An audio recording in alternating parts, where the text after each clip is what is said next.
Oi, oi, pessoal! Hoje nós vamos falar sobre o livro Claro Enigma, de Carlos Drummond de Andrade.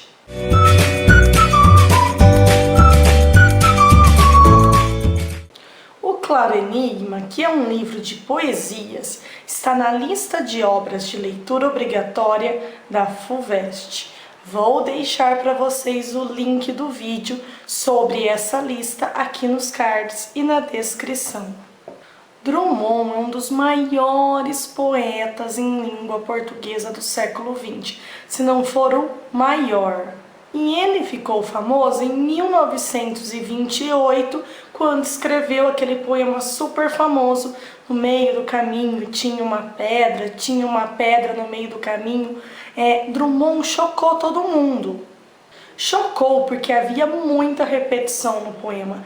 Praticamente, o poema só era composto por repetição. No meio do caminho tinha uma pedra.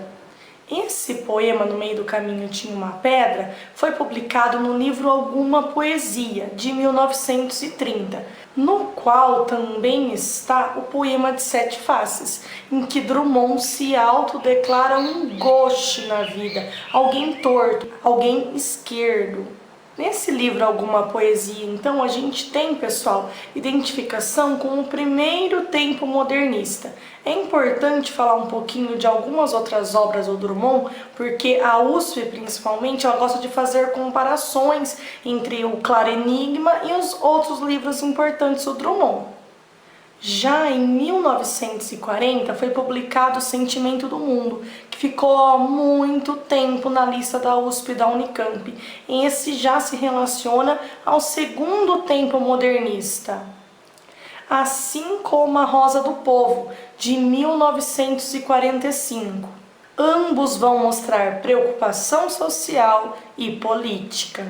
Já o Claro Enigma, que é o nosso livro de hoje, foi publicado em 1951 e não vai mais apresentar essa preocupação política ou essa preocupação social.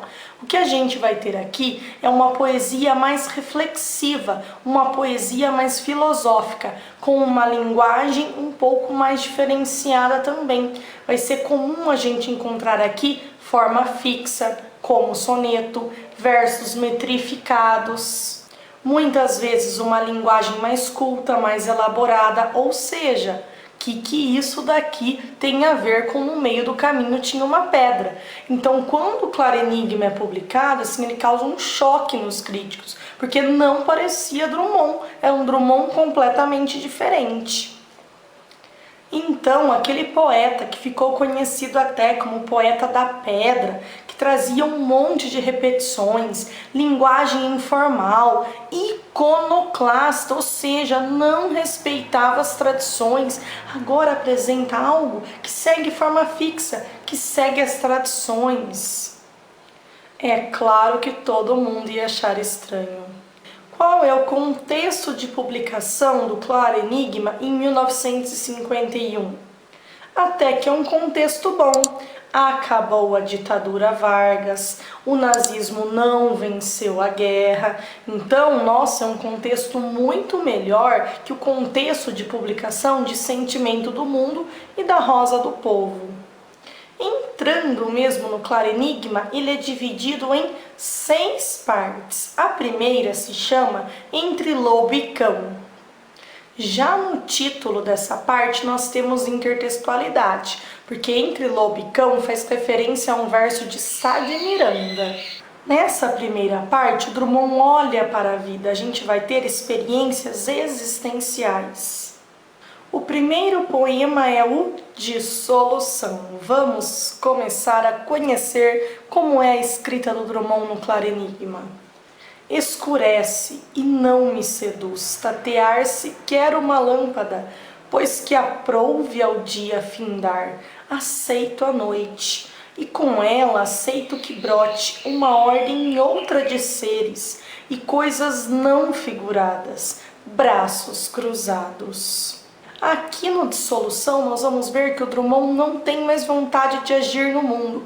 Aqui ele vai apresentar, como em vários poemas do livro, e esse na verdade é o sentimento que o livro passa, ele vai apresentar uma postura resignada, uma postura conformada, que não quer mais mudar nada no mundo, cansou de fazer coisas.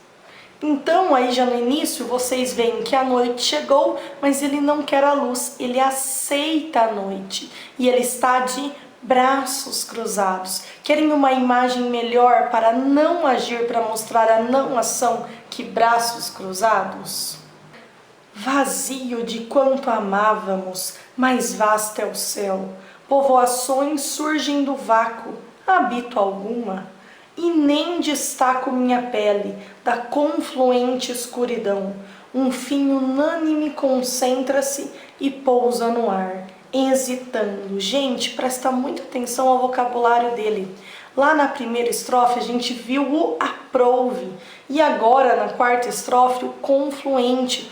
Olha a mudança de vocabulário, não parece mais no meio do caminho tinha uma pedra e não havia uma pedra. Aqui está havendo uma escolha de um vocabulário mais culto, uma linguagem mais formal. Olhem agora esse outro poema que é um soneto, uma forma fixa. 4 estrofes, as 2 primeiras com 4 versos, 2 quartetos e as 2 últimas com 3 versos, 2 tercetos. A engaia ciência. Aqui novamente nós temos intertextualidade, porque Nietzsche fala da gaia ciência, que seria a ciência feliz, dominar o conhecimento nos deixaria feliz. Aqui Drummond coloca o in, que significa não. Então é o contrário, dominar o conhecimento não nos deixaria feliz. A madureza, essa terrível prenda que alguém nos dá, raptando-nos com ela todo o sabor gratuito de oferenda, sob a glacialidade de uma estela. A madureza vê, posto que a venda interrompa a surpresa da janela, o círculo vazio onde se estenda e que o mundo converte numa cela. Observem que ele começa a estrofe falando da madureza, da maturidade, e aí tem todo um aposto enorme na primeira estrofe para explicá-la. Na segunda estrofe ele retoma o termo, porque claro, depois de tanto aposto você já esqueceu. E aí fica claro que quando você ganha maturidade, você perde muita coisa, você perde o sabor das coisas. Observem também que além da forma fixa, a gente tem rimas aqui. Prenda, oferenda, ela, estela, venda, estenda, janela, cela. Para quem já tinha dito antes, mundo, mundo, vasto mundo, se eu me chamasse Raimundo, seria uma rima, não seria uma solução? E isso surpreende. Drummond, nesses versos, gente, havia criticado a obrigatoriedade da rima. Olhem esse outro soneto agora, Legado. Que lembrança darei ao país que me deu tudo que lembro e sei, tudo quanto senti. Na noite sem fim, breve o tempo esqueceu minha incerta medalha e a meu nome se ri. Aqui o nosso eu poético está questionando se as suas poesias farão a diferença no mundo, farão a diferença no nosso país, elas vão sobreviver?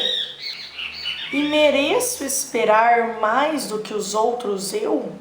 Tu não me enganas, mundo, e eu não te engano a ti. Esses monstros atuais não os cativa Orfeu, a vagar taciturno entre o talvez e o ser. Aqui nós vemos o contraste entre Orfeu e os monstros atuais. Gente, Orfeu vai aparecer lá na mitologia. É aquele que vai descer no mundo dos mortos para tentar resgatar Eurídice, seu amor. Só que ele não podia olhar para trás e ele olha. E aí a imagem dela se desfaz, ela desaparece, ele não consegue resgatar Eurídice. Então, olha, a gente está tendo referência aqui até à mitologia. Os versos desse soneto são rimados novamente. Deu, esqueceu, senti, ri, eu, Orfeu, e ainda por cima são versos alexandrinos, são versos com 12 sílabas métricas. Se vocês prestaram atenção, eu não estou lendo o poema inteiro. Isso para a gente conseguir ver um pouco mais de coisa, porque o livro é muito grande. Então eu selecionei alguns para vocês irem tendo noção de como Camões age nesse livro. O título desse outro eu acho bem legal. Perguntas em forma de cavalo marinho. Que metro serve para medir-nos? Que forma é essa e que conteúdo? Contemos algo? Somos contidos? Dão-nos um nome? Estamos vivos? Nesse início, então, Drummond fez questionamentos sobre a métrica e o conteúdo. Depois, nas outras duas estrofes, ele vai fazer questionamentos sobre a existência. Mas o que chama a atenção? Que é tudo em ponto de interrogação. É o formato do cavalo marinho. Bem interessante essa imagem, né? Essa primeira parte é a que mais tem poema. Depois, nas outras, vai diminuindo um pouquinho a quantidade. A segunda parte se chama Notícias Amorosas. Claro que o título já indica que ele vai falar de amor, mas não de modo idealizado. Amar. Olha o título do poema já no infinitivo. O infinitivo dá a ideia de uma coisa contínua, de uma coisa que não acaba. Que pode uma criatura, senão entre criaturas amar? Amar e esquecer, amar e mal amar, amar, desamar, amar, sempre, até de olhos vidrados, amar? Novamente, gente, uma postura de resignação. A gente só pode na vida amar. Esse é nosso destino. Não tem como escolher outra coisa. Descendo um pouquinho, olhem a quarta estrofe. Este é o nosso destino, amor sem conta, distribuído pelas coisas pérfidas ou nulas, doação ilimitada, uma completa ingratidão. E na concha vazia do amor, a procura medrosa, paciente, de mais e mais amor. Aqui nessa estrofe ele relaciona o amor a um monte de coisas negativas. Estão vendo como o amor não aparece de modo idealizado? Essa é a postura que Drummond vai assumir na segunda parte do Claro Enigma. Na terceira parte, O Menino e os Homens, o Drummond, que nessa época em que ele escreveu já não era mais um jovenzinho, já tinha seus mais de 50 anos, ele se coloca um menino diante de outros poetas que ele admira, que são os homens. Então, vários desses poemas se referem a esses grandes poetas que Drummond admira. Vamos ver alguns. O Chamado. Na rua escura, o velho poeta, lume de minha mocidade, brilho da minha mocidade, já não criava simples criatura, exposta aos ventos da cidade. Ao vê-lo curvo e desgarrado, na caótica noite urbana, o que senti, não alegria, era talvez carência humana. E pergunto ao poeta, pergunto-lhe, numa esperança que não digo, para onde vai? A que angra serena, a que passárgada, a que abrigo. Gente, a palavra passárgada que mostra pra gente que ele está falando do Manuel Bandeira, que escreveu Vou-me embora pra Passárgada, que na verdade seria um lugar utópico. Então ele está falando que vê o poeta curvo andando pelas ruas e lhe pergunta, para onde você está indo? E aí, continuando as estrofes abaixo, a gente vai ver que ele diz ao meu destino, e vai calmo, sereno, e o eu lírico admira isso, essa calma, essa serenidade do Manuel Bandeira em direção ao seu destino. Olhem esse outro, aniversário, os 5 anos de tua morte esculpiram já uma criança, moldada em éter de tal sorte, ela é fulva e no dia avança. Este menino malazártico, Macunaíma de novo porte, escreve cartas no ar fantástico para compensar tua morte. Gente, Malazártico faz referência a Pedro Malazarte, que é um menino que tem, assim, um monte de contos escritos sobre ele, super esperto, que se vira em qualquer situação. Ele é conhecido por sua esperteza. E aparece, então, quem seria esse menino esperto, segundo o eu lírico? Macunaíma. Quem escreveu Macunaíma? Mário de Andrade. Então, esses 5 anos da tua morte faz referência aos 5 anos que fazia ali que o Mário de Andrade tinha morrido. Claro, né? Isso na época em que Drummond escreveu. Na quarta parte, Selo de Minas, vai aparecer, como aparece em muitos livros do Drummond, a imagem de Itabira, a cidade natal do escritor, que fica em Minas Gerais. Mais uma vez, não teremos idealizações. O primeiro poema dessa parte é Evocação Mariana.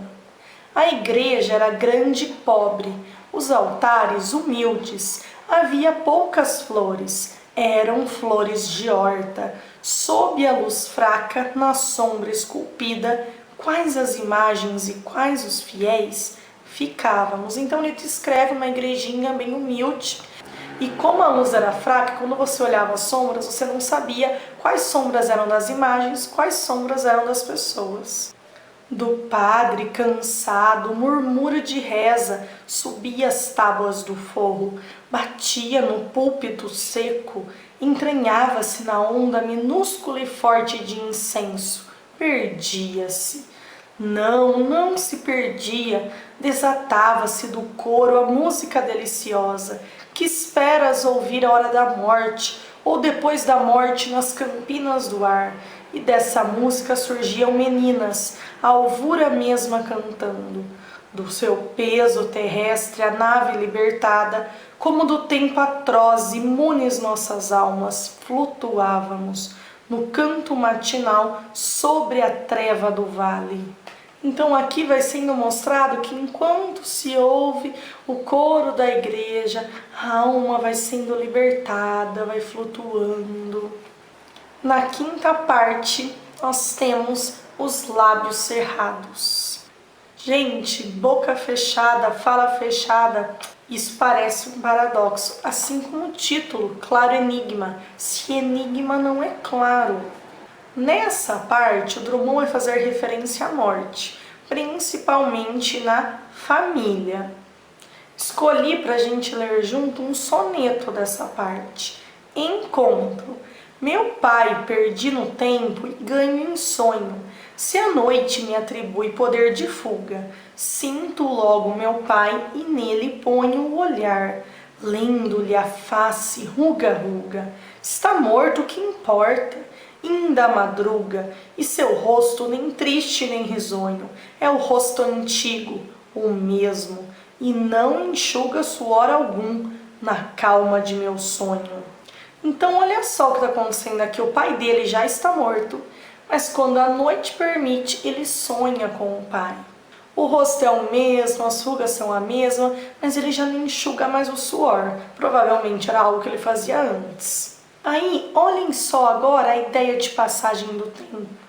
Oh, meu pai, arquiteto e fazendeiro, faz casas de silêncio, e suas roças de cinza estão maduras, orvalhadas, por um rio que corre o tempo inteiro, e corre além do tempo, enquanto as nossas murcham num sopro fontes represadas. Finalmente nós chegamos à última parte, A Máquina do Mundo, que tem apenas 2 poemas e novamente nós temos aqui intertextualidade, porque essa expressão A Máquina do Mundo aparece lá nos Lusíadas de Camões, quando no episódio da Ilha dos Amores, Tétis vai mostrar a Vasco da Gama a máquina do mundo, que seria uma máquina que mostra como funciona o universo. Ela explicaria os mistérios da vida. E, gente, o primeiro poema dessa parte, que só tem 2 poemas, se chama exatamente A Máquina do Mundo também. A máquina do mundo. E como eu palmilhasse vagamente uma estrada de Minas pedregosa, e no fecho da tarde um sino rouco se misturasse ao som de meus sapatos, que era pausado e seco, e aves pairassem no céu de chumbo, e suas formas pretas lentamente se fossem diluindo na escuridão maior, vinda dos montes e de meu próprio ser desenganado, a máquina do mundo se entreabriu, Para quem de a romper já se esquivava e só de o ter pensado se carpia. Gente, o que está acontecendo aqui? Ele está andando numa estrada pedregosa, olha, no meio do caminho tinha uma pedra. Quando aparece do nada a máquina do mundo e ela se abre para ele. Ela se abre para ele quando ele já tinha desencanado dela, quando ele já não buscava mais entender os mistérios do mundo. Esse poema é enorme, gente. Nessa minha edição, ele tem 4 páginas. Então, vou pular algumas estrofes aqui pra gente. Olha, abriu-se em calma pura e convidando quantos sentidos e intuições restavam a quem de os ter usado já os perdera. Ela se abre e o convida para que ele a conheça mais. Só que, como ele não está mais interessado, olha o que ele vai fazer. Baixei os olhos, incurioso, laço, cansado, desdenhando colher a coisa oferta, que se abria gratuita a meu engenho. Aquilo veio muito fácil, veio de graça, veio gratuito. Ele não quer, ele recusa, ele não vai ver a máquina do mundo. A treva mais estrita já pousara sobre a estrada de Minas, pedregosa, novamente a palavra pedregosa aí. E a máquina do mundo repelida se foi miudamente recompondo, enquanto eu, avaliando o que perdera, seguia vagaroso de mãos pensas. Ele não quis ver a máquina do mundo que tinha se aberto para ele, a máquina foi se fechando e ele seguiu de mãos pensas. Bem profundo, acho que esse é um dos poemas mais importantes desse livro. Sentiram um pouquinho como é a poesia do Drummond? Essa divisão de partes é muito significativa. Você começa já a ler o poema, você já consegue encaixar em uma delas. Bom, é isso, pessoal. Espero que tenham gostado. Se inscrevam no nosso canal para não perderem nenhuma dica de livro de vestibular, redação ou dica de leitura. Até a próxima. Tchau!